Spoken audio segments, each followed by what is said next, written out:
Tak sedap. Tak apa Ustaz, nanti insya-Allah kalau bila kita start live kat Facebook ada nanti orang masuk ni. Oh. Sekejap ya. Ya. Oh, berkecil lah. Ayo janganlah buat kecil. Sekejap. Just click. Ada yang ni.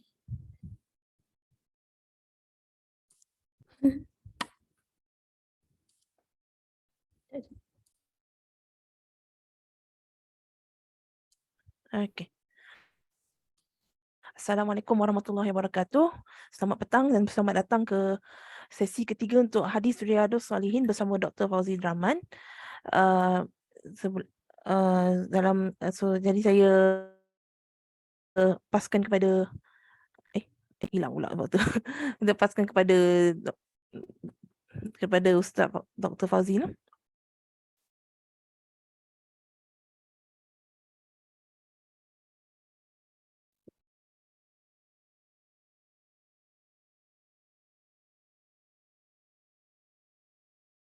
Tunggu sekejap Ustaz tiba-tiba hilang pula Ustaz.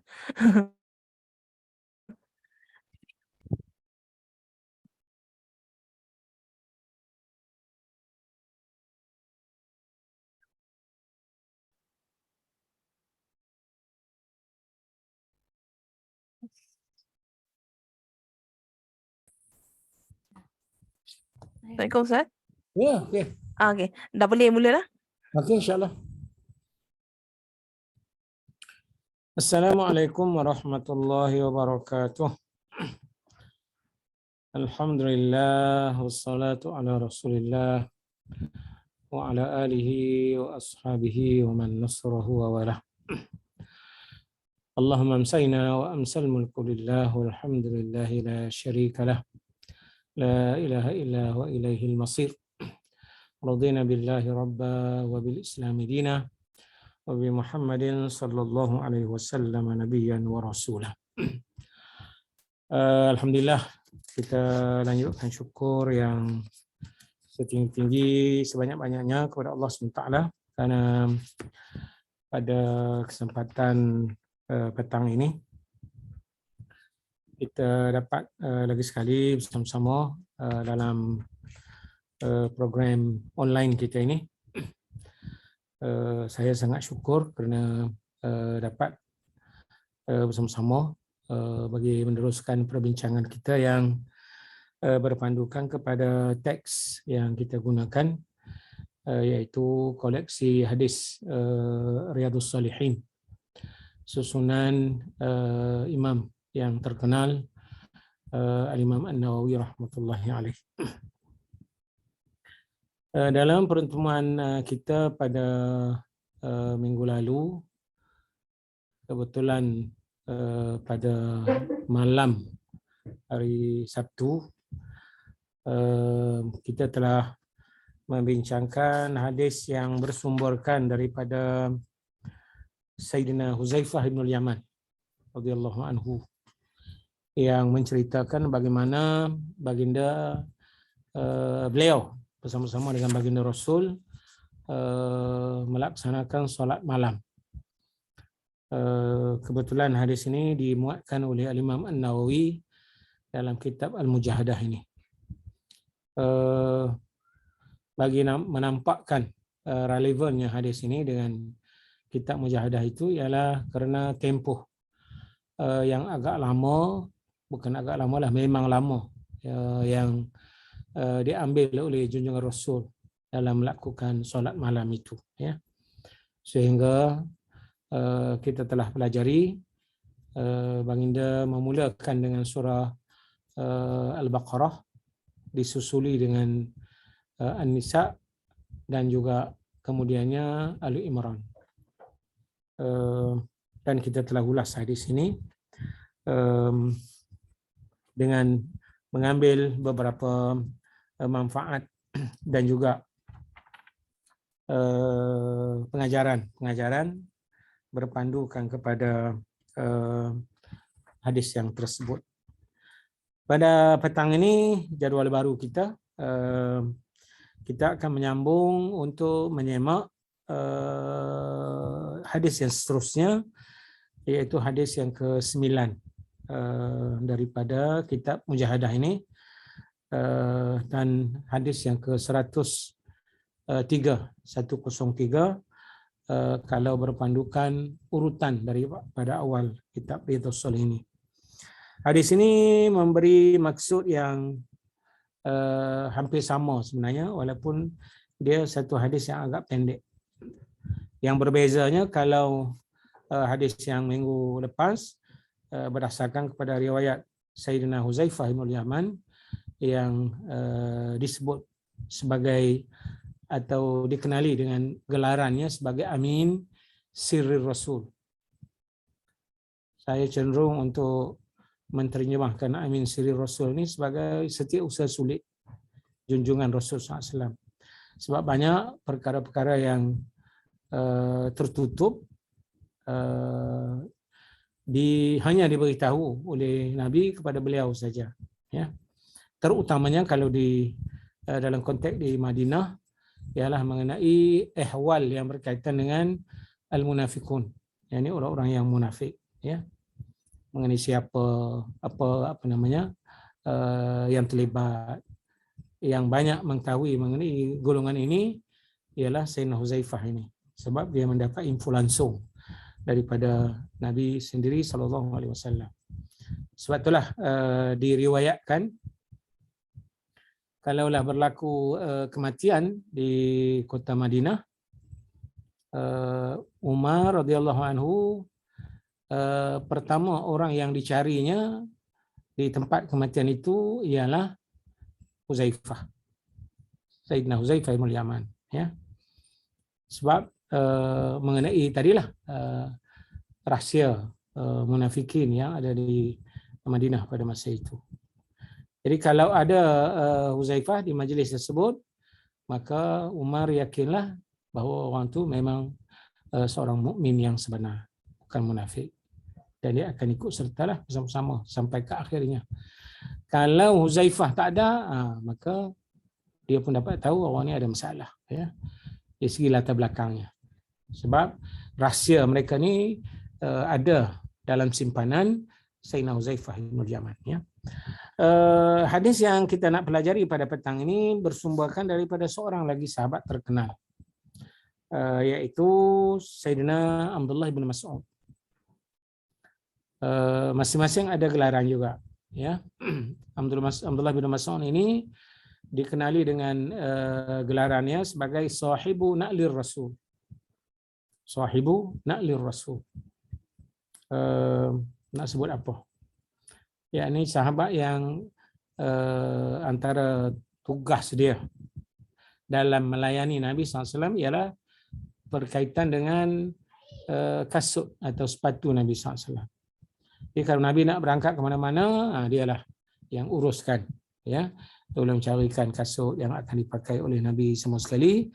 Atas sebab itulah makanya Ibnu Mas'ud digelar sebagai sahibu na'lir rasul, ya. Itu Abdullah bin Mas'ud di antara sahabat yang awal masuk Islam. Dan kalau menceritakan mengenai sahabat ini, rasa saya tidak sah kalau tak dinyatakan antara perkara yang disebut dan dikaitkan dengan beliau,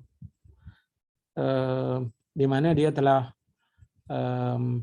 menawarkan diri, kalau tak salah ingatan saya, untuk membaca Al-Quran, membacakan Al-Quran kepada orang-orang Quraisy.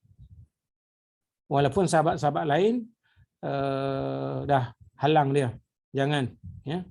Nanti kalau Quraisy tahu ataupun memang dia tengok Abdullah yang buat macam tu, sudah tentu mereka akan nak kata apa, membelasah ke, nak lanyak ke, itulah keadaannya, ya, Abdullah. Tapi Sayyidina Abdullah bin Mas'ud nekat, sebab dia juga di antara yang disebut apabila menyebut mengenai Al-Quran, ya.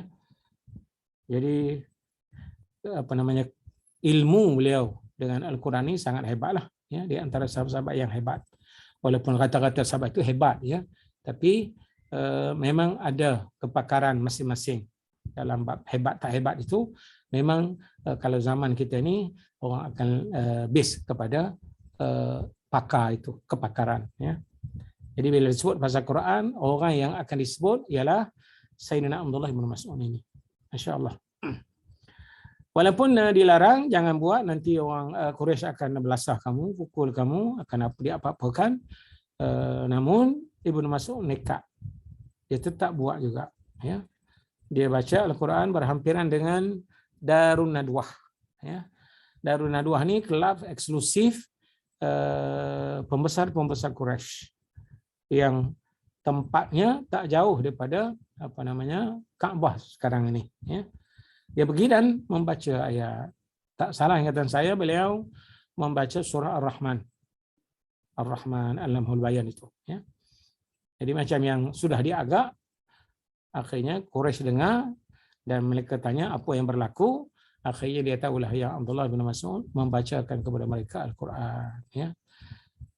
Keluarlah istilah-istilah yang mereka gunakanlah untuk sinis dengan Al-Quran itu. Dan akhirnya Ibnu Mas'ud dibelasah, ya. Itu kali pertama. Tapi beliau tidak serik. Hari berikutnya dibuat juga benda macam tu, ya. Dan sekali lagi dia diserang oleh pemuka-pemuka Quraisy dan pengikut-pengikut mereka, ya. Itu sedikit berkaitan dengan Sayyidina Abdullah ibnu Mas'ud radhiyallahu anhu, ya. Hadis yang ke-9 ialah ada kaitan dengan hadis yang kita sebelum ni, hadis yang ke-8, ya. Kalau sesahabat yang bersama-sama saya ni ada tag, boleh refer dengan tag dia, ya. Qal, kata dia, ini laporan daripada Ibnu Mas'ud, sallaitu ma'an Nabi sallallahu alaihi wasallam lailatan. Sama juga bab semayang ni. Kalau sebelum ni Huzaifah menceritakan dia bersemayang dengan Nabi, semayang malam. Yang ni pun sama juga, semayang malam juga. Yang ni sejenis daripada mujahadah yang nak di-highlightkan dalam bab ini, ya. Jadi saya bersemayang bersama-sama dengan Nabi pada satu malam, fa'atal al-qiyam. Sebiji macam yang sebelumnya. Lalu dia telah melamakan, ya, memperlamakan berdiri qiyam hatta hamamtu bi amri su, kata beliau. Sehingga saya ada keinginan untuk melakukan sesuatu yang tidak baik. Itu bahasa yang digunakan oleh Sayyidina Abdullah bin Mas'ud. Semayangnya lama sehingga aku terfikir macam-macam maksudnya. Yang macam-macam tu yang tak berapa baik lah. Maksudnya di situ ialah memang dinyatakan, ya. Orang tanya dia, bila dia cerita dia semayang dengan Nabi, lamanya Nabi berqiyam sehingga aku terfikir untuk buat sesuatu yang kurang baik. Lalu ditanyakan kepada beliau, wa ma hamamta bihi, apa yang kamu berhasrat nak buat tu? Bila dia kata dia berhasrat nak buat benda yang tak baik tadi, dia kata hamamtu an ajlisa wa ada'ahu, aku bertekad atau aku berkeinginan untuk duduk dan meninggalkan baginda SAW bersolat sendirian. Jadi artinya nak berhentilah kerana tak tahan dengan lamanya qiyam Nabi SAW itu. Samalah kes yang kita pelajari ini dengan yang dialami juga oleh Sayyidina Huzaifah bin Yaman dalam hadis yang sebelum, ya. Tinggal lagi Huzaifah dia sebut dalam hadis yang minggu lepas tu, dia kata bila sampai ayat yang ke-100 aku doa agak Nabi akan rokok balik. Rupanya tak. Jadi itu jugalah menunjukkan lamanya baginda SAW berqiyam itu tadi. Yang ni dia cerita menyatakan hasratnya nak stop kerana mungkin kerana masa yang diambil oleh Nabi itu sangat lama dan mungkin mencabarlah, ya. Jadi kalau orang tak sabar memang belahlah, caw jelah, ya. Jadi itu hadis yang ke-9, ya. Hadis ini diriwayatkan kalau ikut sumbernya, takhrij yang saya sebutkan minggu lepas tu, bersumberkan daripada riwayat dua tokoh besar dalam bidang hadis. Yang pertamanya Al-Imam Al-Bukhari rahmatullahi alaih, dan seorang lagi turut diriwayatkan oleh Imam Muslim dalam kitab Sahih beliau. Ya. Sahih Muslim kalau base kepada kitab Fathul Bari, dinyatakan juzuk yang ketiga bilangan yang ke-19. Ya. Mungkin ada yang bertanya-tanya juga siapa pula Fathul Bari ini. Ya.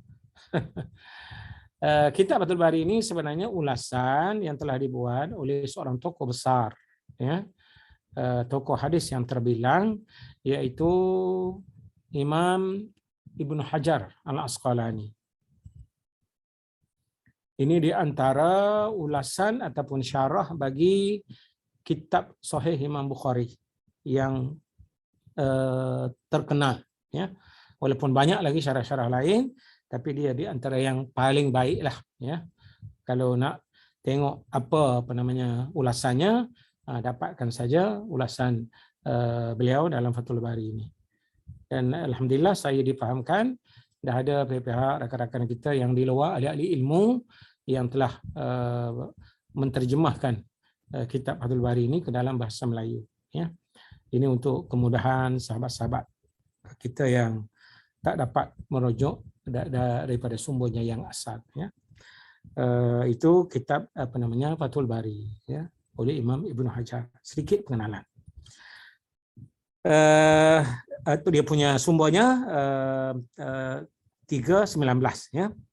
Juzuk yang ketiga halaman 19, dan diriwayatkan oleh Imam Muslim hadis nombor 773.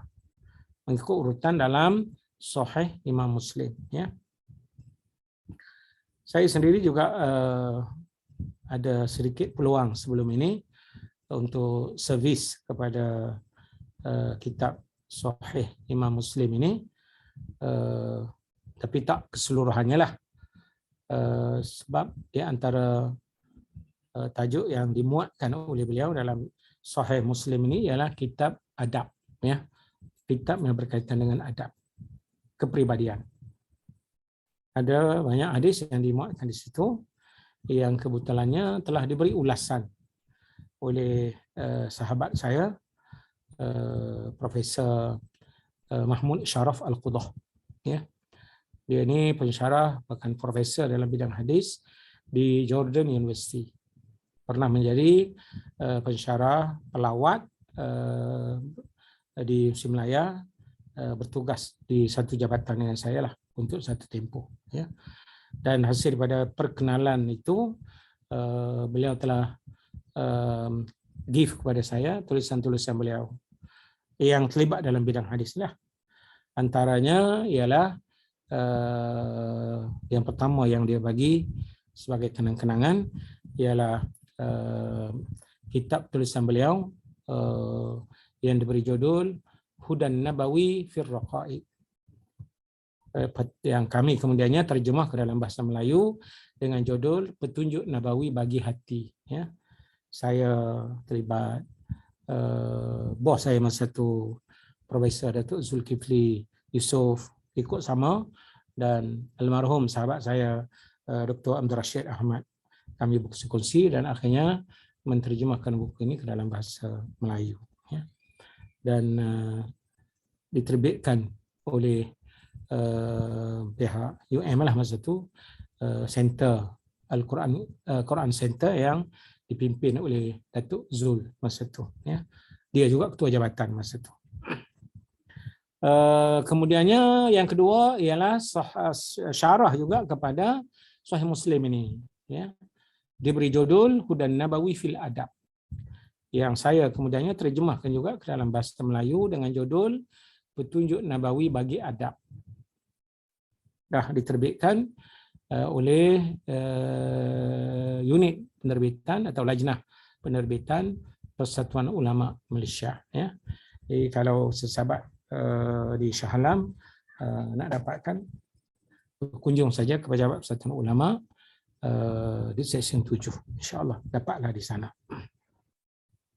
Jadi dua ini yang telah saya khidmatlah, mudah-mudahan ada sebagai aset saya, bekalan saya untuk manfaat rakan-rakan muslimin, ya, di negara kita ini yang tak dapat merujuk dalam bahasanya yang asal. Ya. Jadi hadis ini kalau kita tengok balik apa dia, kita dah sebut tadi, dia kata aku semayang qiyam bersama Nabi dan Nabi telah melamakan, ya, memperlamakan berdirinya sehingga aku terfikir untuk melakukan perkara-perkara yang tak baik. Bila ditanya apa yang tak baik itu, dia kata aku berhasrat untuk duduk dan membiarkan Nabi bersolat bersendirian. Itu hadisnya. Jadi apa yang boleh kita manfaatkan ataupun dapat iktibar daripada hadis yang ke-9 ini? Yang pertama, seperti mana juga hadis yang lepas, hampir sama, dia punya conclusionnya, kesimpulannya, iaitu Nabi SAW memperlamakan qiyam dia untuk solat malam. Ya. Ini yang menjadi amalan yang dilakukan oleh junjungan Rasul. Qiyam dengan lama berdiri. Ya. Jadi sesuailah dengan hadis yang telah tuan-tuan perempuan pelajari dalam bab ini juga, sehingga dikatakan, ya, Nabi bengkak kakinya kerana lama berdiri, dan ditanya antaranya oleh isterinya Ummul Mukminin Aisyah, kenapa dia buat begitu, sedangkan ialah tak ada apa yang perlu dirisaukan oleh baginda kerana baginda SAW ini maksum, tak terlibat dengan apapun dosa, dia bersih, tapi sampai begitu sekali ibadatnya. Maka jawapan yang dikemukakan oleh baginda Rasul ialah afala akunu abdan syakura, apakah tidak aku ni hamba yang bersyukur. Tanda syukur ialah dengan memperbanyakkan ibadat yang seperti mana yang dilakukan oleh baginda. Itu yang pertama yang boleh kita petik daripada hadis yang ke-9 ini. Yang keduanya ialah kalau Abdullah bin Mas'ud, seorang sahabat yang hebat,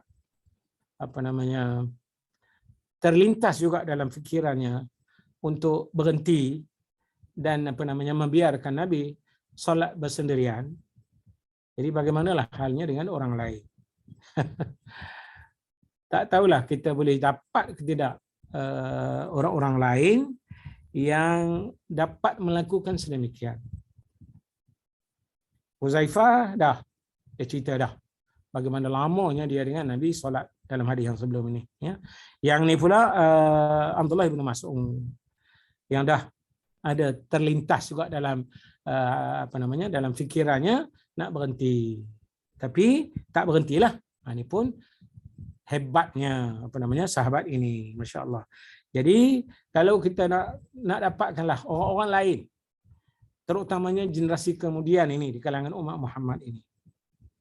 Tengok, rasa saya ialah kalau Arab disebut qalilum mahum, sikit sangat, segelintir saja yang mungkin mampu buat macam tu dengan lamanya berdiri di dalam melaksanakan ibadat qiyam ini tadi, ya. Tapi Nabi SAW memilih untuk melamakan qiyamnya, dan ini menunjukkan kesungguhannya di dalam pelaksanaan ibadat, ya. Dalam keadaan masya-Allah dia sebagai Rasul, dan Nabi sendiri masya-Allah sebagai uswah, kita selalu dah sebut dia menjadi contoh kepada orang lain. Jadi dia kena buat yang terbaik. Nabi terbaik, tak ada siapa yang boleh lawan dia dah, masya-Allah, ya. Jadi sebab itulah makanya memang Nabi telah membuktikan dia memang insan contoh dalam serba-serbinya, masya-Allah, ya. Itu yang kedua yang boleh kita ambil daripada hadis ini. Yang ketiga, oleh kerana sahabat yang terlibat bersama-sama dengan baginda ialah Ibnu Mas'ud. Hadis ini juga sebagai bukti mengenai kelebihan yang ada pada insan istimewa ini, iaitu Abdullah bin Mas'ud, ya. Tabah juga dalam beribadat, walaupun terlintas juga nak berhenti, nak biarkan Nabi, namun dia nekat dan terus bersama-sama dengan junjungan Rasul SAW, dan ini menunjukkan kesungguhan, kegigihan generasi awal dahulu untuk itba'ur Rasul, ya, untuk ikut Nabi SAW. Sesuailah dengan ayat yang kita selalu disebut, laqad kana lakum fi rasulillahi uswatun hasanah. Nabi itu adalah ikutannya terbaik. sahabat memang sebiji nak ikut Nabi SAW. Ramai para sahabat yang macam tu. Ya. Kita akan jumpa.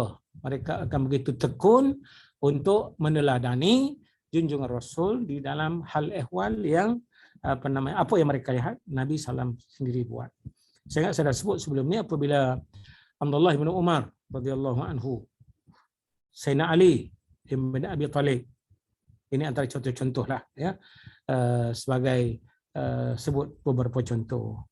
Sayyidina Umar kalau dia berjalan di belakang Nabi, biasanya kakinya dia akan letak menapak di atas tempat Nabi SAW meletakkan kakinya. Tengok, atur tapak kalau ikut bahasa yang saya gunakan. Nabi letak di situ dia letak. Ini Abdullah bin Umar radhiyallahu anhu. Ada orang lihat Sayyidina Ali. Satu masa menaiki kenderaan dia. Tak pastilah kenderaan tu kuda ke, unta ke, keledai ke. Ya. Di mana bila sampai satu tempat, dia turun daripada kenderaan dia. Jadi orang bila tengok dia turun, mereka tanya, "Mazalika ya Abul Hasan?" Ya. Apa yang terjadi yang menyebabkan kamu turun daripada kenderaan ini? Apa jawapan Sayyidina Ali? Dia kata, aku pernah lihat Nabi SAW melalui jalan ini dan apabila dia sampai di sini, dia turun daripada kenderaannya. Jadi itulah contoh-contoh bagaimana betapa tekunnya ya para sahabat mengikuti jejak dan perkara yang dilakukan oleh junjungan Rasul SAW. Jadi meskipun kena lawan lah. Ni ada kaitan dengan bab kita ni. Nak lawan, kita suka relax. Nak semayang lama, boleh larat ke? Tak larat. Jadi kena struggle, kena lawan. Maka itulah bentuk mujahadah. Lama pun lama lah. Ya. Jadi ini relevannya hadis ini dimasukkan di sini dan untuk menunjukkan kita kena melawan keinginan nafsu kita sendiri, ya. Ataupun apa yang kita suka. Yang kita suka relax, santai. Kalau boleh janganlah terlalu lama, rehat banyak-banyak. Tapi kena lawanlah. Lawan dengan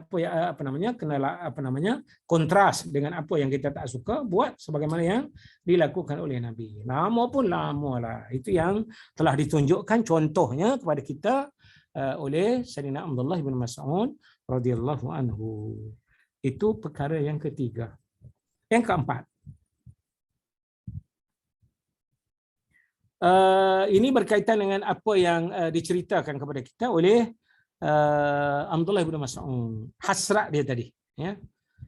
Hasrat dia nak melakukan sesuatu yang tak baik. Tak baik di sini maksudnya niat nak duduk dan berhenti. Jadi kalau kita semayang tengah solat, masih berilah di tengah semayang lagi, kita terfikir nak berhenti. Apakah kita sudah dikira berhenti?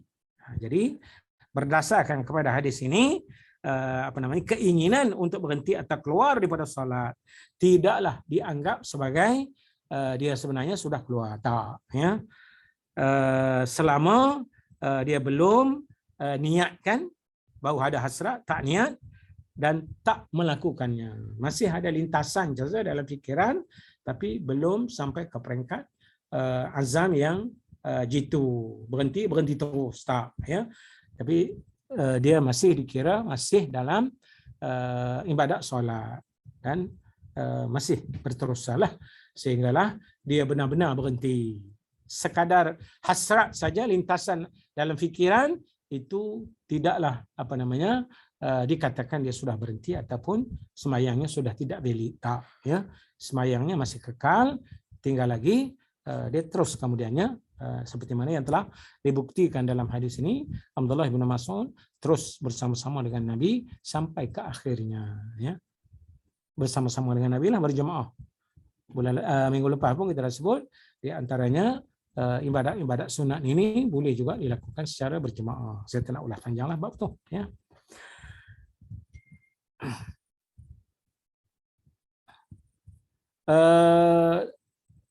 Berkaitan dengan tajuk ini juga ataupun isu ini juga, para ulama fiqh Antaranya fiqh solat lah, fiqh semayang, memberi rumusan, dia kata menyalahi gerakan imam. Tengok. Jadi jangan kontra dengan imam. Ikut imam, kata Nabi dalam satu hadis lain, dijadikan untuk diikuti. Jadi kita makmum ni buat apa yang dilaksanakan oleh imam. Imam qiyam, qiyamlah. Kalau kita mampu qiyam. Kecuali tak mampu, bolehlah duduk. Imam sujud atau rokok, kita turut rokok dan kita juga sujud. Banyak juga kalangan yang kadang-kadang dia tak menyalahi apa yang dilakukan oleh imam. Saya pernah jumpa orang yang bila sujud, terutamanya untuk sujud yang terakhir, imam tu dah lama dah baca tahiyat, nak bagi salam dah, dia baru bangun daripada sujud. Ya, ini pun sepatutnya kata Nabi dalam hadis, imam tu dijadikan untuk diikuti. Jadi buat apa yang dibuat oleh imam. Imam rokok, rokoklah kita. Imam sujud, sujudlah kita. Ya, jangan cuba nak menyalahi. Ya, jadi menyalahi gerakan imam dalam solat merupakan perbuatan yang kurang baik. Ataupun dalam bahasa lainnya disebut sebagai makruh dan seumpamanya lah. Walaupun itu taklah sampai peringkat membatalkan solat. Ya, jadi ikut imam. Kalau tidak, kita lah jadi itu imam. Ya. Ataupun bila kita sembahyang bersendirian, ya, sembahyang qiyam ni, ya, dah nak sujud ke nak rokok lama apalah, buat je lah macam mana, buat macam Nabi tadi tu. Ya. Kalau bacanya 3 surah, kemudian rokoknya semacam dengan dengan bacaannya, sujud juga sama dengan rokoknya, bolehlah kalau kita sembahyang sendiri. Dalam dalam praktikalnya, Nabi pernah Allahumma salli Muhammad menegur seorang sahabat yang Allahumma salli Muhammad, dia menjadi imam kepada sahabat-sahabat yang lain, ya, di mana semasa dia menjadi imam, dia panjangkan solat itu lama, lambat siap lah maksudnya, ya, sehingga kan sahabat-sahabat lain yang berimamkan dia datang kepada Nabi mengadu apa yang dilakukan oleh Sayyidina Mu'adz tadi. Akhirnya Nabi panggil dia, ya, dan menegur Sayyidina Mu'adz langsung. Afattan anta ya Mu'adz, kamu nak cetuskan fitnah kau wahai Mu'adz, ya. Jadi kalau kamu iza amman nas falyukhaffif, Nabi kata, kalau kamu jadi imam ringankan, artinya jangan lama menyebabkan makmum merasa macam-macam. Bahkan disambung kemudiannya, kalau kamu sembahyang bersendirian, nah ini macam inilah sembahyang sunat, maka falyaf'al ma tasha, buatlah macam mana yang kamu nak, lama macam mana pun tak ada siapa yang jadi terlibat, boleh buat. Tapi kalau jadi imam, falyukhaffif, kena ringankan kepada makmum. Mungkin ada makmum ibu-ibu yang peserta pula dengan anak. Nabi sendiri kalau dia jadi imam, kalau dengar saja tangisan anak-anak di belakang, biasanya dia akan menyegerakan solat, ya, untuk mengambil kira jemaah muslimat yang ada tadi itu, ya. Jadi ikut, sekali lagi yang kita nak tekankan di sini, menyalahi pergerakan imam di dalam solat, dia antara perkara yang kurang baik, ya. Itu yang kelima. Berdasarkan kepada hadis ini juga, hadis yang ke-9 ini, ada satu pengajaran yang sangat besar yang boleh kita petik, ya, untuk sesahabat saya yang berada di luar, ya. Apa dia? Kalangan yang tidak faham, tengok, yang tidak faham atau tidak jelas apa-apa yang disebut oleh seseorang. Dalam kes kita hadis ini, seseorang itu ialah Ibnu Mas'ud, Abdullah Ibnu Mas'ud, ya. Sebab hadis ini riwayat daripada beliau. Rata-ratanya ialah praktikal yang ditunjukkan oleh beliau. Ya.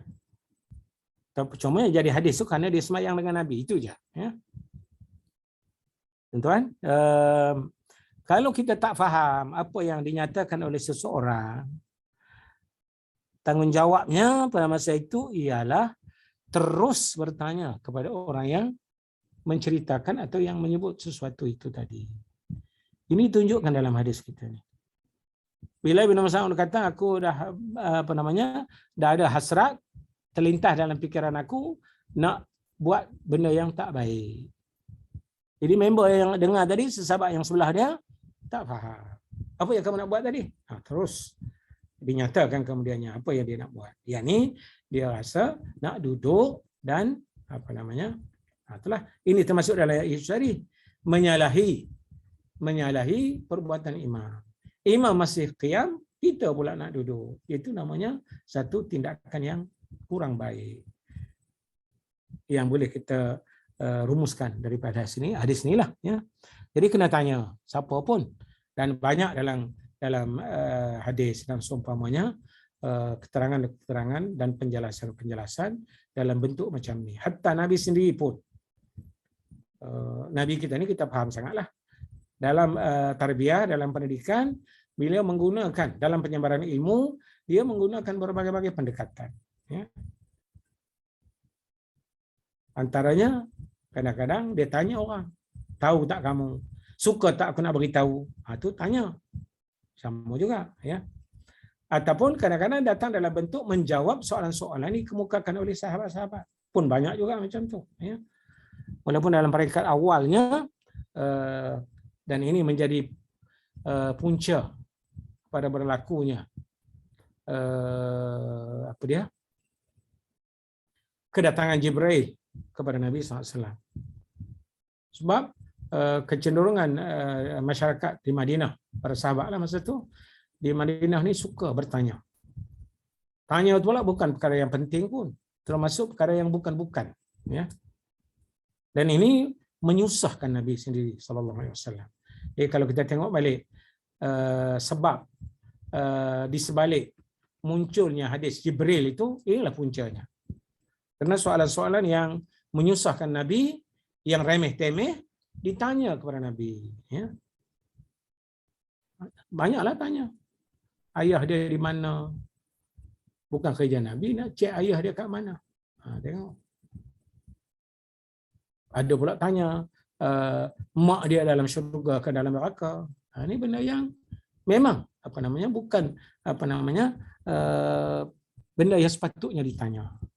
Akhirnya diutuskanlah Jibril alaihi salam, ya, menyamar sebagai seorang lelaki.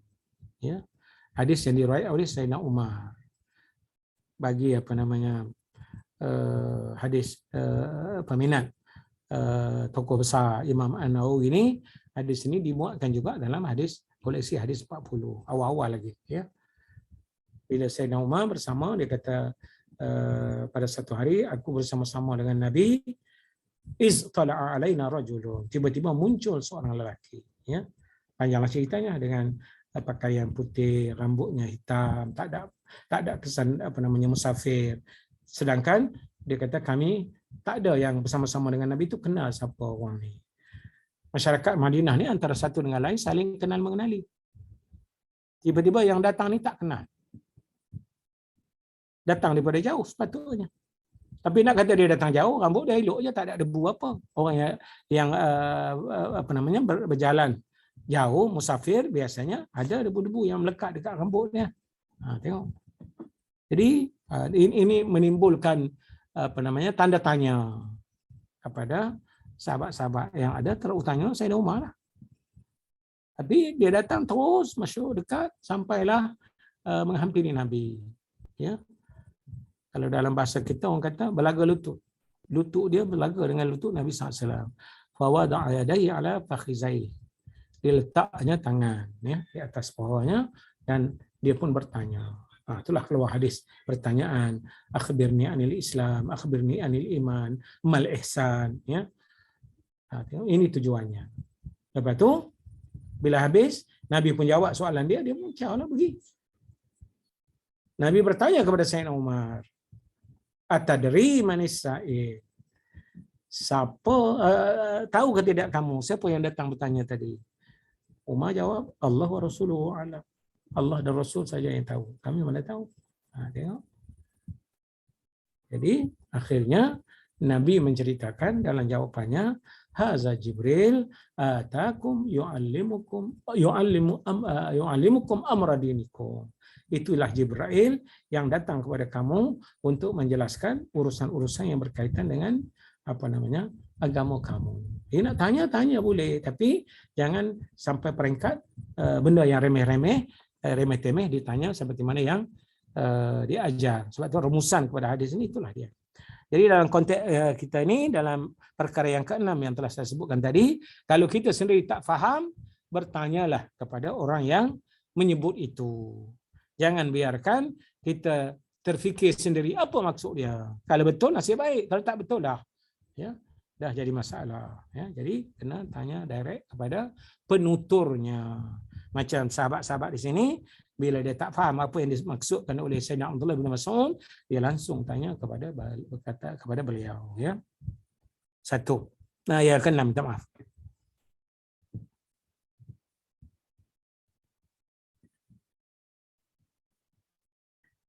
Jadi perkara yang terakhir yang boleh kita ambil daripada hadis yang ke-9 ini ialah apabila Nabi memperlamakan qiyamnya. Ini sudah tentu melibatkan bacaannya. Kalau hadis Huzaifah, dia dah nyatakan Nabi dah baca Baqarah, kemudian An-Nisa, kemudian Al Imran. Hal yang sama mungkin dilakukan oleh Nabi semasa dia bersama-sama dengan Ibnu Mas'ud di sini. Mungkin tak dinyatalah surahnya, Yang jelasnya baginda SAW melamakan, memperbanyakkan, memanjangkan bacaan, Cuma macam yang saya sebut tadi, tak nyata. Kalau hadis lepas nyata surahnya, yang ni tak dinyatakan. Jadi kita boleh ambil faham di sini adalah menjadi sunnah apabila kita melakukan solat malam, qiyam malam ini dengan memperbanyakkan atau memanjangkan Al-Quran. Baca tu panjang sikit. Ini masalah lah sikit dengan kita. Sahabat-sahabat kita yang duk belajar di sini di tempat yang menganjurkan program kita ni, mungkin dia ingat Al-Quran, dia hafal Quran, mungkin dia boleh banyakkan panjangkan surahnya, masya-Allah. Jadi bila banyak ingat, maka boleh dipanjangkanlah bacaannya. Jadi kalau yang tak ni, tak ada pilihan lah. Bacalah ayat-ayat yang kita ingat. Walaupun kadang-kadang kisah surah-surah yang pendek, masya-Allah. Kadang-kadang tak boleh lari daripada juzuk amma, juzuk yang terakhir yang 30. Tak apalah, yang penting masya-Allah baca banyak surah sikit. Tapi untuk memanjangkan sedikit masa qiyam kita itu, memperbanyakkan bacaan Al-Quran sebagai upaya memelihara sunnah Nabi kita sallallahu alaihi wasallam. Oleh sebab itu tidak diperbolehkan mengganti banyaknya bacaan Quran dengan banyaknya jumlah rakaat. Tengok, jadi kita nak lama banyak rakaat pula, Jadi sepatutnya kita tidak memperbanyakkan rakaat, tapi memperbanyakkan dan memanjangkan bacaannya. Ini pun in case lah, kalau kita berkemampuan buat begitu. Kalau tidak, lakulah sekadar apa yang kita mampu buat. Bacalah surah-surah pendek pun, yang penting menghayati malam kita itu tadi. Tengok.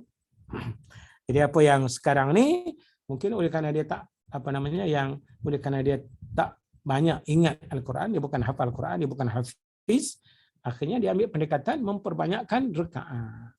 Rakaat pun kalau masih dalam kadar yang dibenarkan, terserahlah, tak ada masalah apa, tak ada larangannya.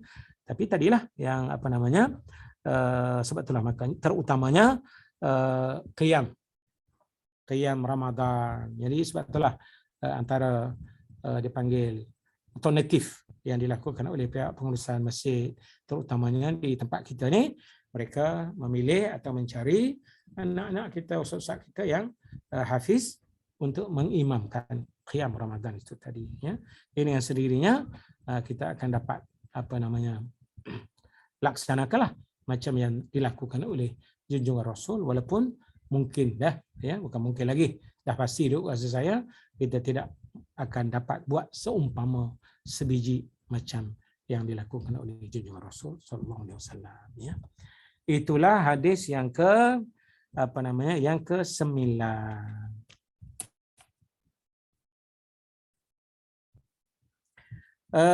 Kita terus lagi untuk menyambung dengan hadis yang ke-10, ya. Hadis ini rasa saya menarik juga untuk kita teliti, iaitu hadis daripada Anas, ya. Hadis yang ke-10, hadis nombor 104, an Anas radhiyallahu anhu, ya. Itu tagnya. Sesama yang ada tag boleh tengok tagnya, ada yang ke-10 ni. An Anas radhiyallahu anhu an Rasulullah sallallahu alaihi wasallam qala, ya. Daripada Sayyidina Anas radhiyallahu anhu, daripada Nabi sallallahu alaihi wasallam, ya. Jadi dengan sendirinya kita dapat faham bahawa hadis ini adalah berdasarkan kepada riwayat Anas, ya. Riwayat daripada Anas, dia yang dengan Nabi bersabda, sumbernya sama juga dengan sumber sebelumnya, iaitu daripada dua karya besar. Pertamanya kitab Sahih Imam Bukhari, hadis nombor 362 daripada Fathul Bari, dan juga hadis nombor 2960 daripada riwayat Imam Muslim, ya.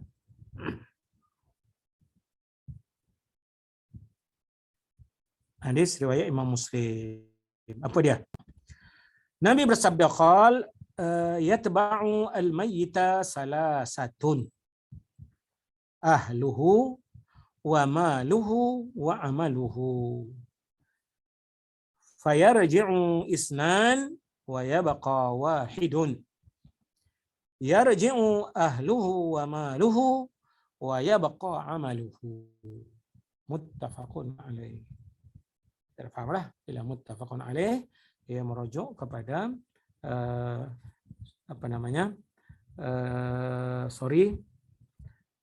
Imam Bukhari dan Muslim. Nabi bersabda, daripada Anas ini, Nabi bersabda, ada 3 perkara yang akan mengikuti sesiapa saja yang meninggal. Mayatlah maksudnya, ya. Orang yang meninggal itu biasanya akan diikuti, akan disusuli, difollow oleh 3 kalangan, ya. Siapa? Nabi berjelaskan, ya. Siapa yang 3 ini? Yang pertamanya ahluhu, keluarga. Biasalah, ya. Bila ahli keluarga kita meninggal, kita sebagai keluarga follow lah sampai ke kuburnya. Biasanya, ya. Kalau yang adalah yang boleh, kecuali yang dilarang. Terlarang itu termasuklah isteri yang kematian suami. Ya, bila mati suami, dia sudah memulakan tempoh iddah dia. Jadi tak boleh keluar rumah lah, ya. Yang lain, anak-anak semua sekali, tak apalah, ikut je lah. Wa maluhu, ya, harta juga. Harta juga kadang-kadang ikut. Harta tu macam-macam lah bentuk, kenderaan ke, masya-Allah, ya. Pergi sekali sampailah ke kubur, ya. Dan yang ketiganya disebut juga ialah amaluhu, amalannya, ibadatnya yang dibuat, yang dilaksanakan semasa hayatnya. 3 follow, ya. Lalu Nabi kata fayarji usnan, 2 akan balik semula. Iring-iring juga sampai ke kubur juga, tapi balik semula. 2 yang mengiring tadi balik semula ke rumahnya lah. Wa yabqa wahid, kekalnya 1 je. Hadis ni saya rasa ramai kita dah dengar. dan dah faham sangat dah rasa saya bab hadis ni ya. Apa dia yang balik, apa yang kekal? Nabi kata yarji'u ahlahu wa maluhu. Yang balik ialah apa namanya? Ahli keluarganya dan juga hartanya. Akan duduk di kubur sekali dengan dia, balik. Masya-Allah. Yang kekal bersama-samanya, inilah teman sejati. Sehidup dan semati, inilah betulnya. Amaluhu, iaitu amalan yang dia buat. Ini hadis yang seperti yang telah saya sebutkan tadi, sebenarnya dah ramai yang dah tahu hadis ini. Dan sepatutnya dia menjadi perangsanglah kepada kita, insya-Allah. Sebelum tu suka rasa saya dalam masa yang ada lagi sikit ini nak perkenalkanlah sedikit mengenai sahabat. Saya dalam kalau masa mengajar dulu pun masa jadi pensyarah dulu yang diamanahkan mengajar subjek hadis ni, biasanya saya akan perkenalkan dulu sebelum ulas dan bincang kaitan-kaitan yang berkaitan dengan hadis, hukum hakam ke adab ke apakah, biasanya diperkenalkan dahulu perawi daripada kalangan sahabat. Dalam bahasa hadis dipanggil rawi a'la, ya. Rawi yang paling tinggi. Paling tinggi itu artinya yang paling dekat dengan Nabi, yakni yang ambil hadis itu daripada Nabi, yang dengar hadis itu daripada Nabi SAW. Ya. Sebab ada kebaikannya lah bila kita kenal sahabat, Masya Allah. Ya. Sekurang-kurangnya mereka ini insan pilihan yang terbaik. Terbaik selepas Nabi SAW. Masya Allah. Ya. Jadi kebetulan hadis yang ke-10 ini diriwayatkan daripada Sayyidina Anas. Ya. Anas ibnu Malik. Mungkin dah ramai yang ada latar belakang berkaitan dengan Sayyidina Anas ni. Dia ni sahabat yang asalnya daripada kalangan Ansar, penduduk asal Madinah. Ya. Yang yang ibunya Ummu Sulaim radhiyallahu anhu, ya. Mak kepada Anas ni Ummu Sulaim. Allahumma salli Muhammad, Anas ibnu Malik. Ya, Anas bin Malik. Nama dia dengan ayah dia lah. Maknya Ummu Sulaim. Dan untuk makluman semua, Sayyidah Ummu Sulaim ini ada hubungan kerabat dengan junjungan Rasul SAW. Sebab dia daripada datuk Nabi ini daripada kalangan Bani An-Najjar. Bani An-Najjar ni dominan di Madinah. Jadi Anas ini mak dia Ummu Sulaim tadi daripada Bani An-Najjar ini. Jadi ada hubungan kerabat lah di antara mereka keluarga ni dengan junjungan Nabi SAW. Ya. Sebab telah apabila Nabi kita hijrah ke Madinah, Ummu Sulaim terus datang, ya. Dan dia termasuk dalam kalangan Ansar yang awal masuk Islam. Sempat awal, ya. Tergolong dalam kalangan yang awalin, as-sabiqun lah, ya, yang terawal.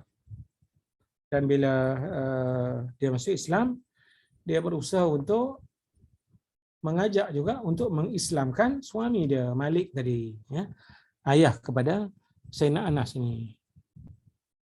Tapi suami dia enggan tak nak masuk Islam, ya. Walaupun dah diajak, walaupun dah didakwah sama sekali, dia tetap enggan dan akhirnya melarikan diri. Nak kata hijrah, tak tahulah, ya. Dia pun hijrah ataupun bukan hijrah, berpindah, ya. Berpindah ke Syam dan akhirnya meninggal di Syam. Ini suami dia. Jadi oleh kerana suami yang tak masuk Islam menyebabkan perkahwinan mereka terpaksa dipisahkanlah. Jadi Sayyidina Ummu Sulaim ni jadi janda. Dan anak-anak suami tak ada pada masa itulah di Madinah, Masya Allah. Sehinggalah ada seorang sahabat yang Allahumma salli Muhammad, berhajat untuk untuk menikahi Sulaim ini, ya. Tapi masalahnya bila dia datang Mina, Sulaim kata, kamu nak menikah dengan aku macam mana? Kamu bukan Islam. Nak kahwin dengan aku masuk Islam lah. Abi Talhah masa tu. Saya nak Abi Talhah, ya. Kalau nak kahwin dengan aku, kamu masuk Islam, kita menikah lah, tak ada masalah. Dan kamu tak perlu bayar mas kahwin apa-apa. Islam kamu itu sudah dianggap sebagai mas kahwin saya, katanya Sulaim ini. Itu spesial mas kahwin dia, ya. Keislaman suami dia itu menjadi mas kahwin dia.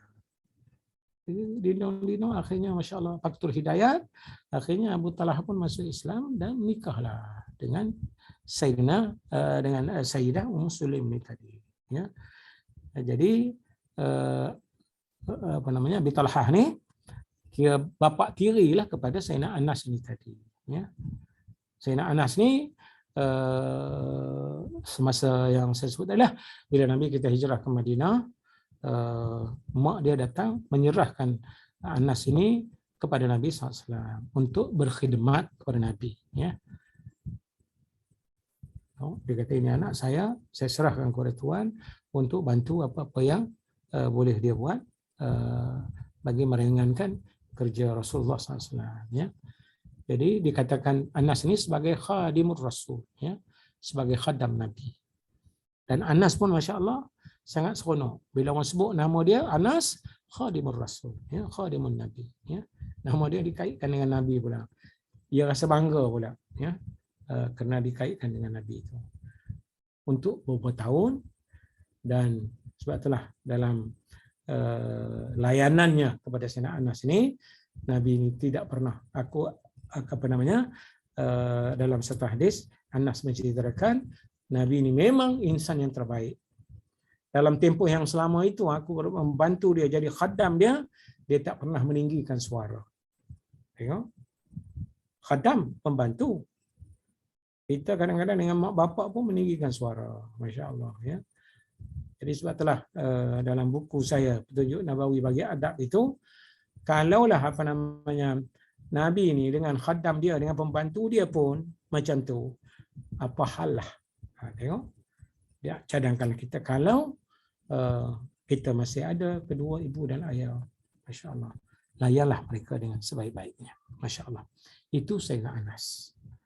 Di antara orang yang banyak meriwayatkan hadis, bila Allahumma Muhammad, bila Nabi sudah wafat dan dibenarkan khalifah semasa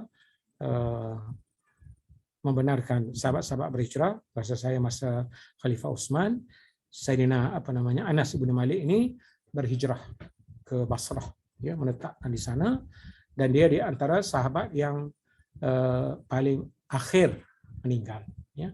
Umur pun panjang, sebab bila mak dia serah kepada Nabi, dia minta Nabi, ya Rasulullah, doakanlah untuk anak saya Anas, ya. Nabi mendoakan untuk Anas 3 perkara, ya.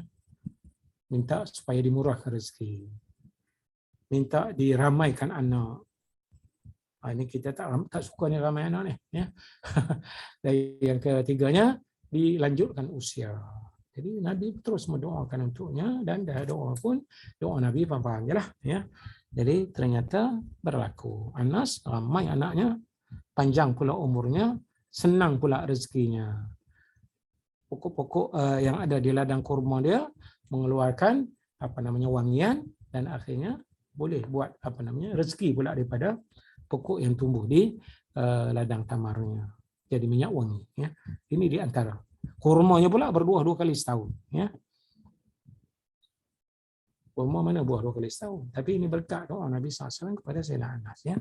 Itu sedikit pengenalan yang berkaitan dengan Sayyidina Anas bin Malik ini tadi, Masya Allah, ya. Lagi sekali saya katakan, hadis ini Nabi telah menyebut jenazah akan diikuti oleh 3 ahli, keluarganya, hartanya, dan juga amalannya.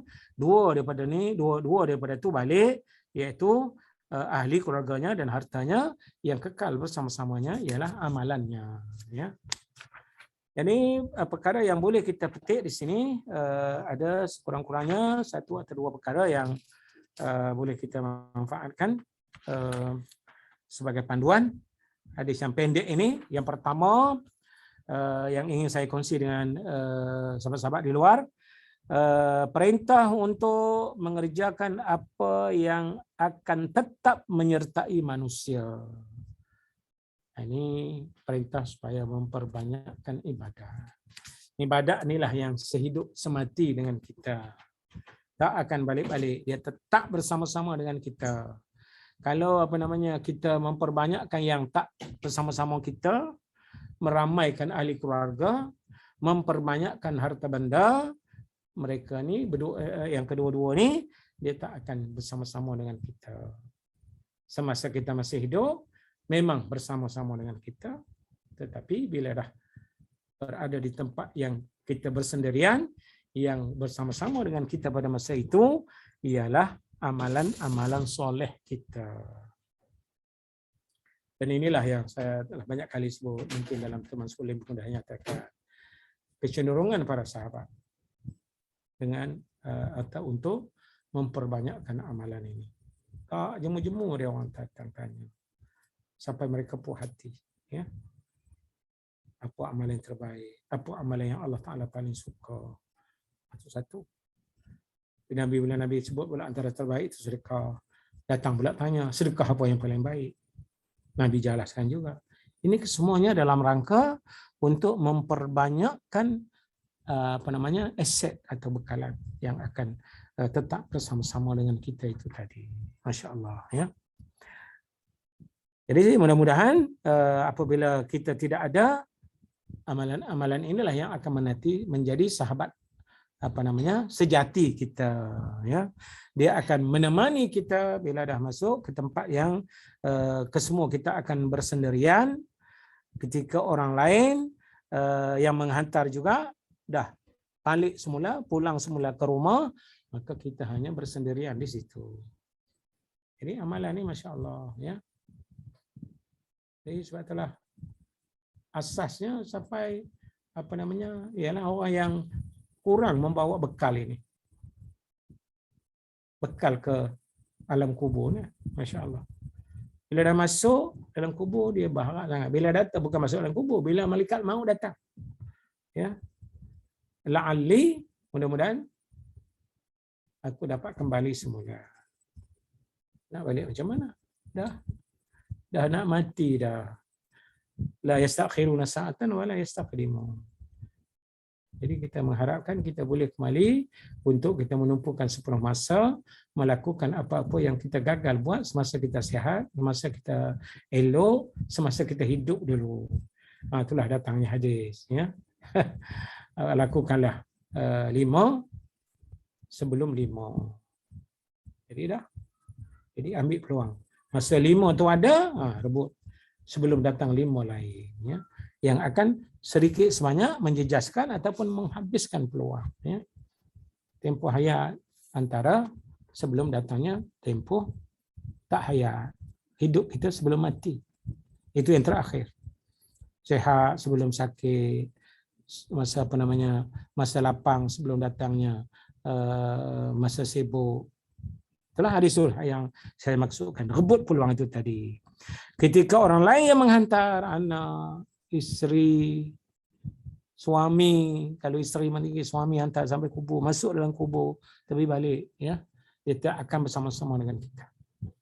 Jadi perbanyakkanlah datang dalam bentuk perintah supaya memperbanyakkan amalan. Amal soleh yang akan menjadi aset yang akan membantu kita di saat kita akan kembali menghadap Allah Subhanahu wa taala. Itu yang pertama. Yang keduanya ialah ini pun pasal perkara yang akan memberi manfaat kepada kita. Semua ketiga-tiga yang disebut tu memang kita tidak syak lagi ada manfaatnya, ya. Ada kelebihan-kelebihannya. Kalau tidak, kita tidak dianjurkan. Yang pertama, ahli keluarga. Oh, tuan-tuan, orang yang tak ada ahli keluarga masalah. Tengok. Jadi kita kena, sebab tu Islam menganjurkan yang tak ada isteri kena berkahwin, ya. Sebab mereka dia menjadi wasilah kepada kita untuk menambahkan anggota dan ahli keluarga kita. Kahwin itu sunnah Nabi, kena kahwinlah. Jangan ada orang kita bila sebut kahwin je, masya-Allah, susah kata dia, ya. Single is simple. Duduk berdua seorang-seorang je tak ada masalah. Bila double is trouble. Lah, tak boleh, tak nak kahwin kata dia. Inilah yang telah ditunjukkan oleh Nabi kita dalam hadis tu. Hadis 3 sahabat yang meninjau-ninjau amalan Nabi di rumah dengan bertanya kepada ummahatil mukminin. Ini 3 sahabat. Hadis yang masyhur disebut oleh Imam Bukhari dalam kitab An-Nikah. Tengok. 3 sahabat duduk bincang sama-sama dia. Dia bimbang takut apa yang Nabi beritahu itu satu hal. Tapi ada juga benda-benda yang Nabi sendiri buat, dia tak beritahu kita.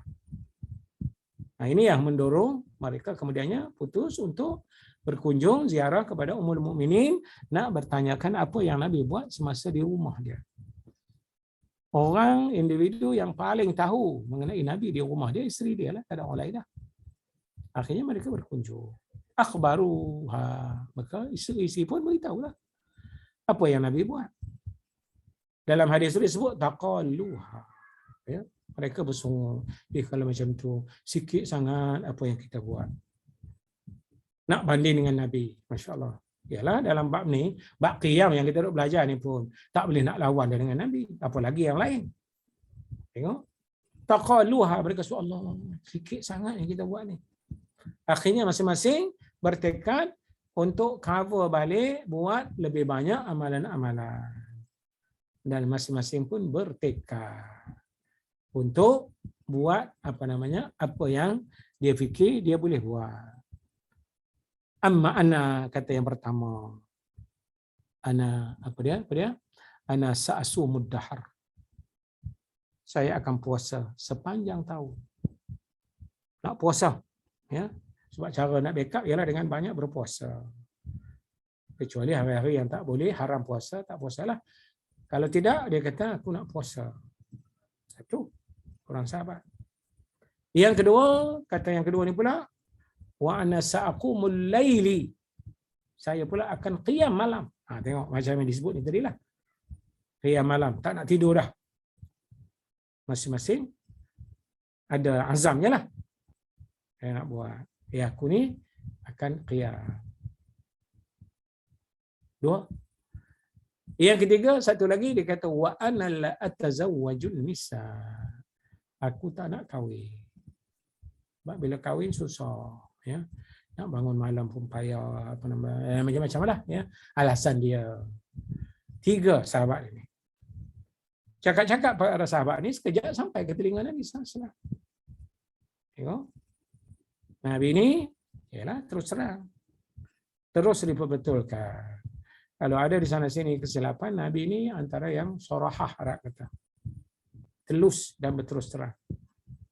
Dia berkata, ma baluha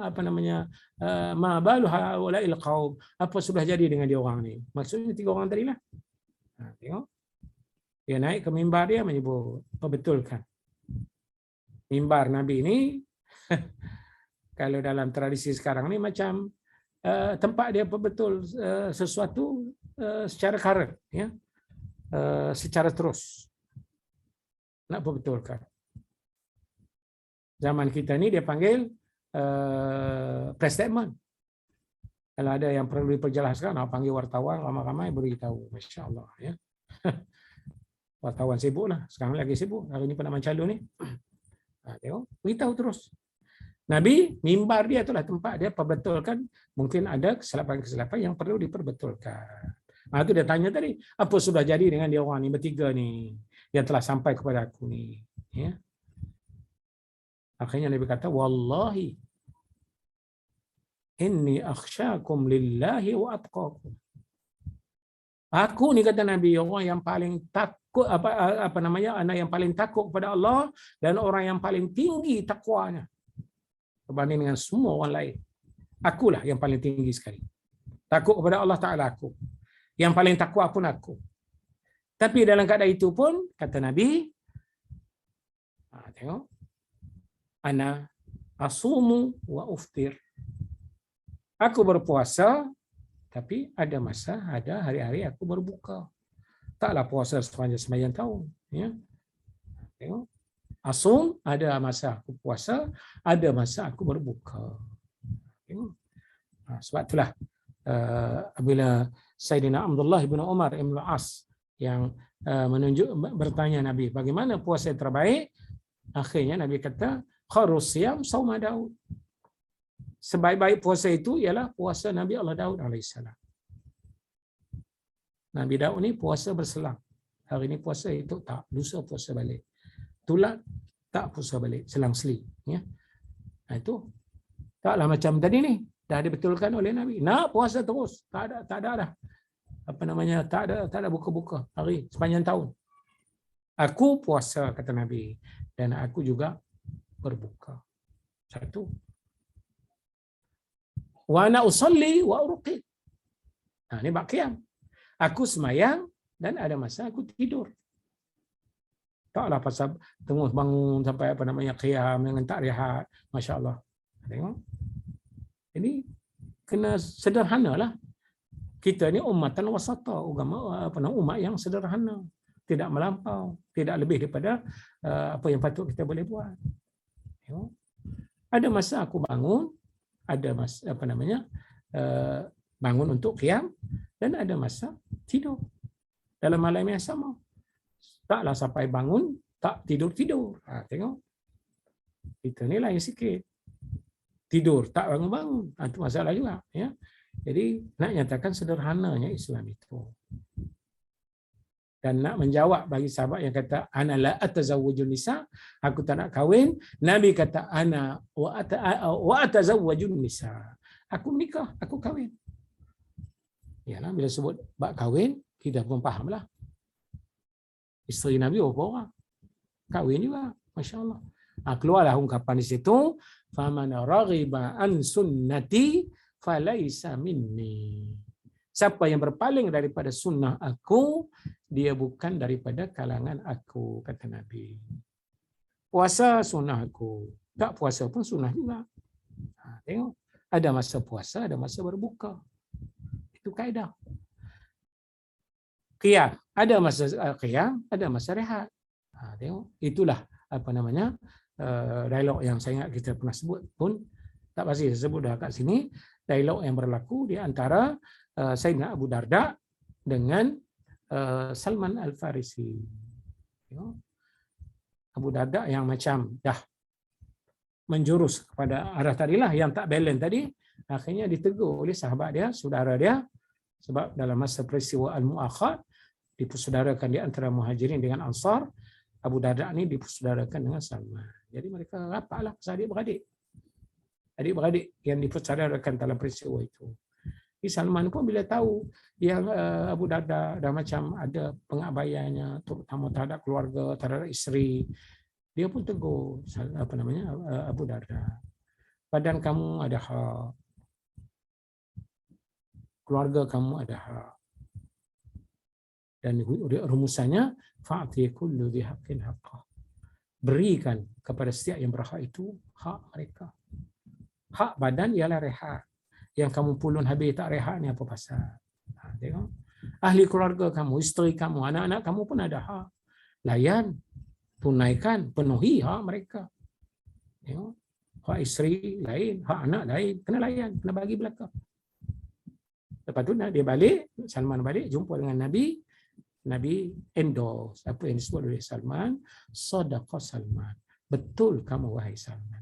Jadi hal inilah yang yang kita nak tekankan sangat tadi tu. Dalam perkara yang kedua ini tadi, iaitu memperbanyakkan apa-apa yang akan boleh membantu kita di saat kita dah terkujur di tempat bersendirian, dan manfaat yang hakiki adalah daripada apa-apa yang patut kita ambil. Semua yang disebut oleh Nabi itu ada manfaatnya. Tapi ambil dengan kadar yang sepatutnya. Masya Allah. Ya. Cumanya kalau orang yang sudah mati, amalan yang hakiki, yang manfaat yang sebenar tidak lain kecuali perbuatan soleh yang dia buat, amal soleh yang dia buat.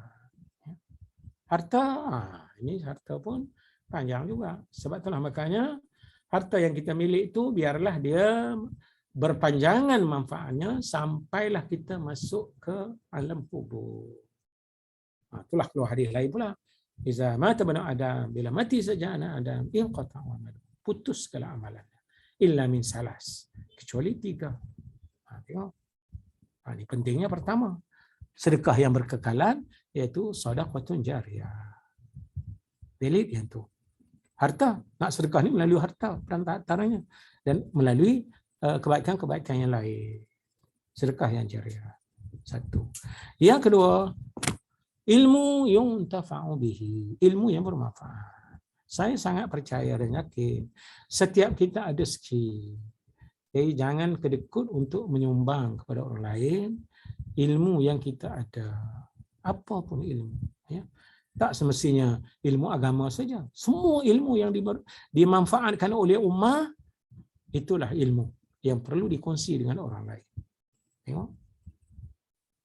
Tak kira lah apa-apa. Bab memasak, kuih-muih semua sekali kita, Masya Allah. Jangan lokek. Nak bagi tahu tip atau menu yang kita ada. Masya Allah. Ya. Jangan bakhil. Yang kedua. Yang ketiganya ialah al-waladus salih yad'u lahu. Anak-anak yang baik, yang soleh, yang tak jemu-jemu untuk mendoakan untuk kita. Semua kita tahu anak-anak kita ni adalah aset kita. Dia penyambung zuriat kita dan penyambung kebaikan untuk kita. Anak-anak yang baik, terima kasih kepada ibu dan ayah kita yang telah mendidik kita, mengasuh kita jadi macam kita sekarang.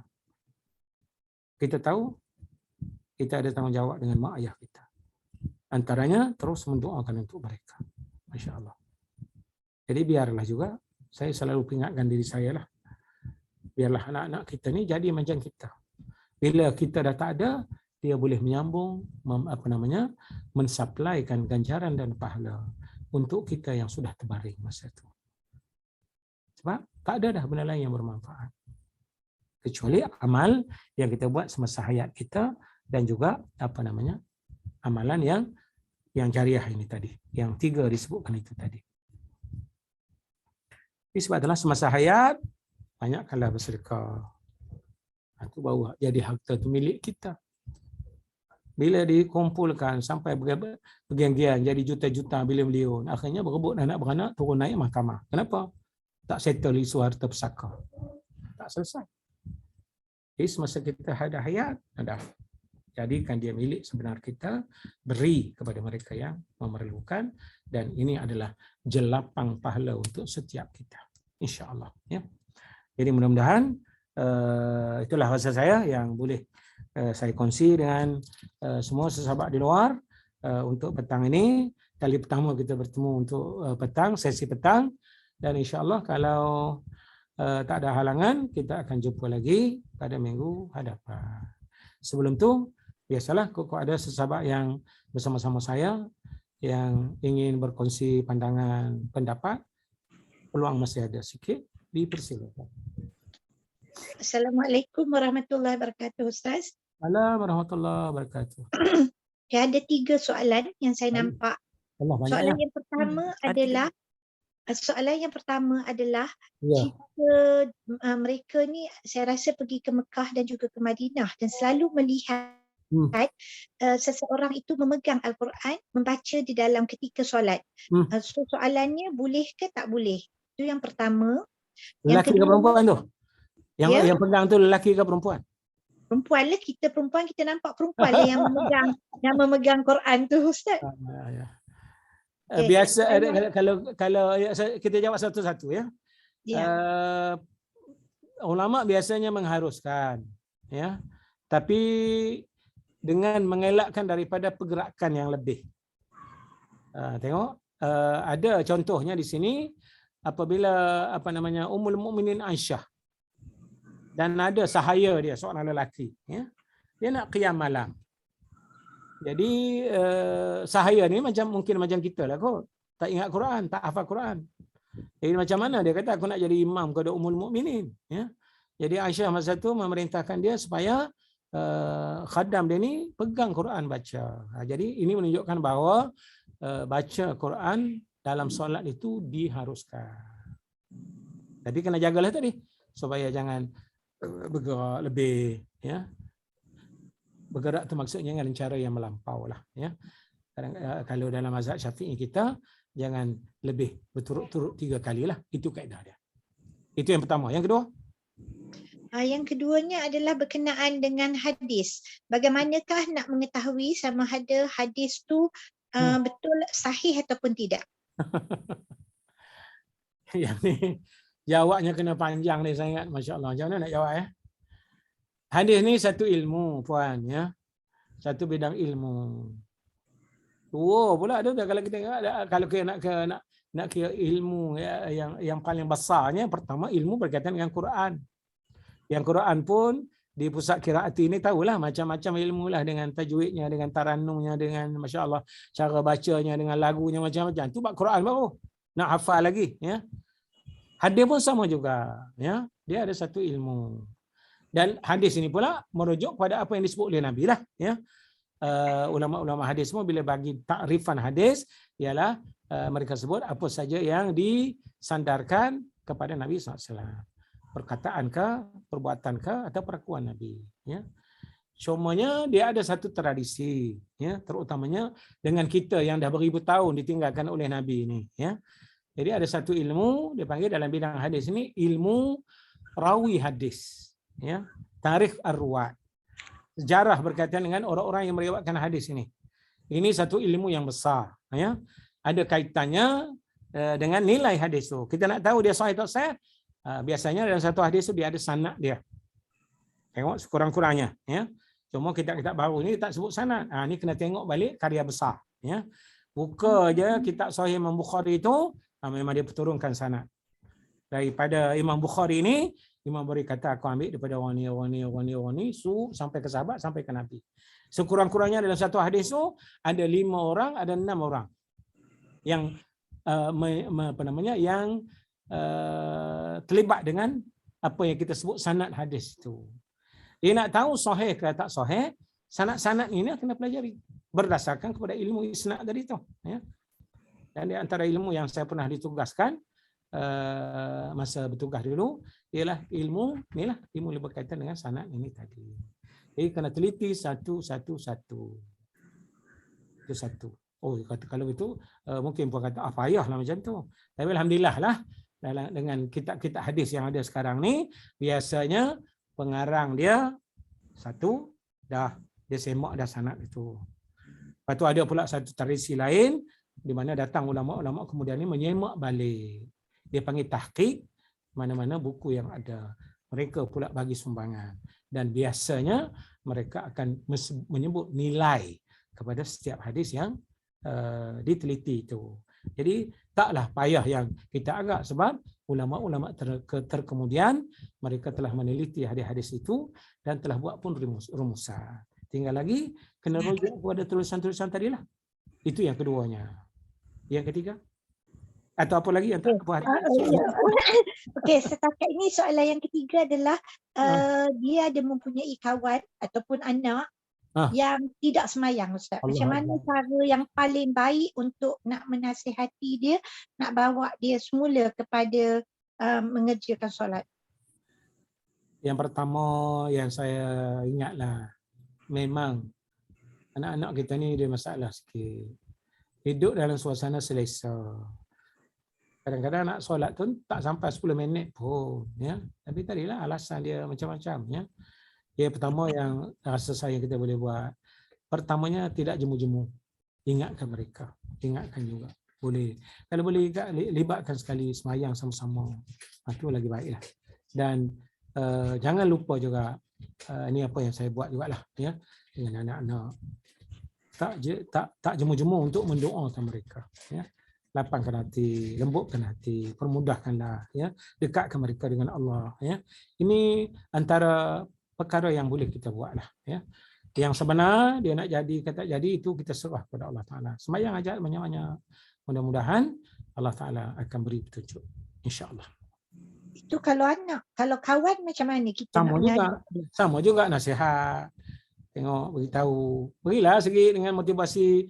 Disebut pakai motivasi. Ataupun sekurang-kurangnya kalau kawan kita tu ada orang-orang yang dia segan sikit, jemput orang yang dia segan ini supaya bagi nasihat. Mungkin itu lebih mudah dan lebih dekat. Kalau orang yang dekat dengan kita, dia malu dengan siapa semua. Mungkin ada ustaz ke, guru-guru dia ke, pak kiai ke, kita ajak ziarah ke, maka beritahulah kawan tu supaya beri nasihat kepada kawan kita ni. Ya. Walaupun janganlah bocorkan rahsia pula. Macam kita dah pakat dengan kawan tu, tak. Jadi yang pentingnya itu antara cara. Cari orang-orang yang kita rasa dia segan dengan orang tu untuk bagi bimbingan. InsyaAllah. Itu biasanya kawan-kawan lah. InsyaAllah. InsyaAllah Ustaz, terima kasih banyak. So saya juga buka kalau ada sesiapa lagi yang nak bertanya apa-apa soalan. Yang ini tadi saya ambil daripada chat punya grup. Oh ya kau. Ada lagi sesiapa lagi yang nak bertanya apa-apa soalan? Assalamualaikum Ustaz. Assalamualaikum Ustaz. Assalamualaikum warahmatullahi. Boleh bertanya ke Datin? Boleh, silakan. Saya nak bertanya, saya melihat bila saya berjemaah di masjid, saya melihat especially di ruang muslimat lah. Al-Quran, walaupun Al-Quran, mushaf ataupun Quran tafsir, saya tengok diletakkan dalam bag Ustaz. Jadi saya selalu dapat nasihat daripada ustaz-ustaz juga, Quran tu kena dimuliakan, diletak tempat yang kalau boleh dalam yang tinggi sikit lah. Jadi dia orang letak dalam bag tu, dia orang tak di lantai Ustaz. Jadi bila kita solat tu, minta pandangan Ustaz. Betul lah tu yang Ustaz kata tu. Memang patutnya tempatnya tinggi lah sikit. Cuma mungkin. Kadang-kadang dalam beg tu ada benda lain pula. Kalau tak kata-kata pula, akhirnya yang selain daripada Quran tu yang hilang. Itu masalahnya. Itulah Ustaz. Itulah. Jadi selama mana tidak sampai peringkat menghina Al-Quran, walaupun letak dekat bawah, dia masih lagi dibenarkan. Ya. Sebaik-baiknya macam yang Puan sebutlah, letak di tempat yang agak tinggi sikit. Ialah di masjid, ruang perempuan mana ada lemari semua sekali. Dalam baris tak. Ya. Jadi rasanya letak, tapi jangan sampai peringkat orang kata menghina lah dalam Quran tu. Masya Allah. Ya, itu. Walaupun duduk di bawah, tidaklah makna kita hina dia. Selama mana tidak laku perbuatan lain lah. Pijak beg juga. Itu lain cerita dia. InsyaAllah. Dia selari dengan bila kita berdiri untuk solat Ustaz. Itu yang saya soalkan lah. Yalah kalau dia bimbang benda-benda lain dengan duit-duit dia sehari hilang. Kononnya nak hormat Quran, dengan harta dia punya hilang pula. Jadi dia buatlah apa-apa yang patut. Kalau boleh disediakan tempat untuk gantung ke depan dia ke, itu lagi baik lah. InsyaAllah. Okey, terima kasih Ustaz. Mana kita boleh menegur ya Ustaz? Boleh je. InsyaAllah. Okey, jazakallah Ustaz. Assalamualaikum Ustaz. Waalaikumsalam. Saya nak bertanya tentang solat kan. Jadi ada Ustaz kata macam Abdullah bin Mas'ud tu solat lintasan hati dia macam nak duduk, nak berhenti. Jadi macam kalau kita macam lah lintasan hati kita pula bila solat nanti kalau ada orang panggil aku berhenti. Itu macam tu berubah niat ke apa tu Ustaz? Macam ni. Sama ya tu dengan Ibnu Mas'ud tadi tu. Sama ya. Lintasan. Dia semayang masih okey. Cuma apa namanya kembali je cepatlah. Aku ni semayang. Bacalah balik, tak ada apa. Tapi ada istilah berubah niat dalam solat tu macam mana Ustaz? Macam batal solat langsung berubah niat. Niat ubah tu macam mana? Ubah tu ada saya masa sekolah dulu. Datang ke solat tu apabila berubah niat dalam solat. Maksudnya macam itulah tadi. Kalau ada orang panggil nak berhenti solat. Kita dah sebut dah tadi. Sekadar lintasan hati. Dan itu masih belum dikira niat. Niat ni dia kena nekat dah. Ya, tu tahu niat. Kalau kira kita bagi persentis ke antara 80 ke 100 lah, itu dah niat. Kalau masih 50-50 belum niat. Dia tak terjejas lah sangat, insya-Allah. Okey. Terima kasih Ustaz. Ya, sama. Ada lagi ke?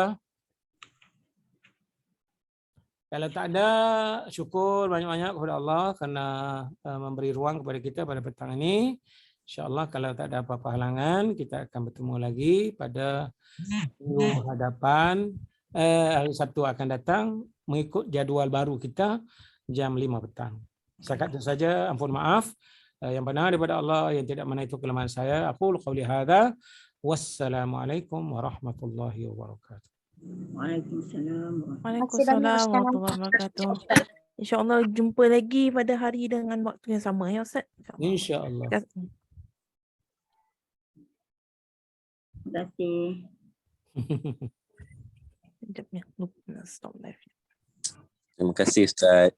Ya, ada. Ingat saya lah.